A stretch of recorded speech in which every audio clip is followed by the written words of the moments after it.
जय हिंद। इस वीडियो में हम पढ़ेंगे तुलसीदास जी का जीवन परिचय, जो कि हर साल बोर्ड एग्जाम में पूछा जाता है। देखिए क्या है इनका जीवन परिचय। गोस्वामी तुलसीदास जी का जन्म सन 1532 ईस्वी में उत्तर प्रदेश राज्य के बांदा जिले के राजापुर नामक गांव में हुआ था। यानी कि गोस्वामी तुलसीदास जी का जो जन्म हुआ था वो सन 1532 ईस्वी में हुआ था। कहाँ पर?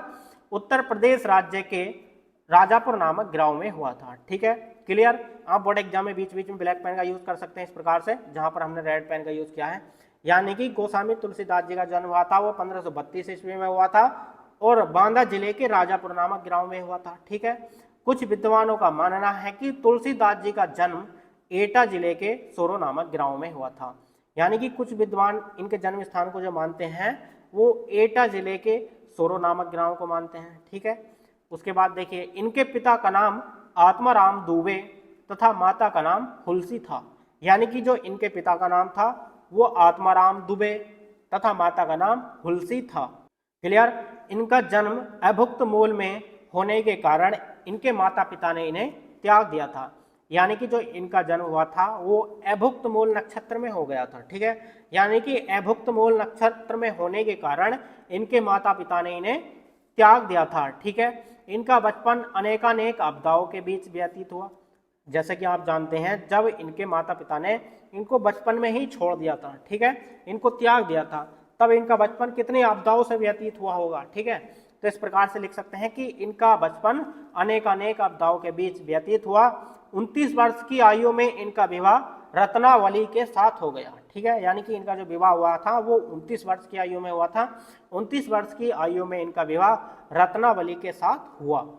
एक बार पत्नी द्वारा बिना कहे मायके चले जाने पर आधी रात में आंधी तूफान का सामना करते हुए ये अपनी ससुराल जा पहुंचे।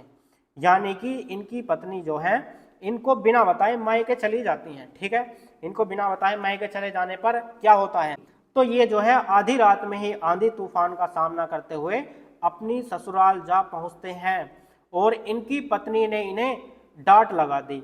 यानी कि इनकी पत्नी ने इनको इस दशा में देखते हुए आधी रात में, यानी कि इस दशा में देखते हुए इनकी पत्नी ने इनको डांट लगा दी।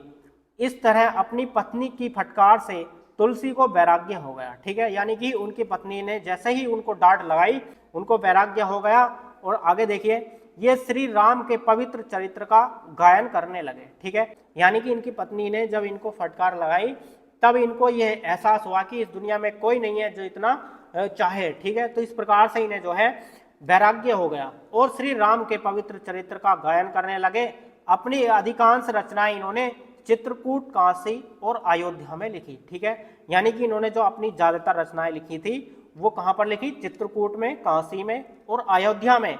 चित्रकूट, काशी, अयोध्या में लिखी। ठीक है, और इनकी मृत्यु सन 1623 ईस्वी के लगभग हो गई। ठीक है, यानी कि इनकी मृत्यु का ठोस प्रमाण नहीं मिल पाया, इसलिए इनकी मृत्यु को लगभग में लिखा जाता है। तो इनकी मृत्यु सन 1623 ईस्वी के लगभग हुई। ठीक है, तो देखिए इनकी कुछ कृतियां हैं।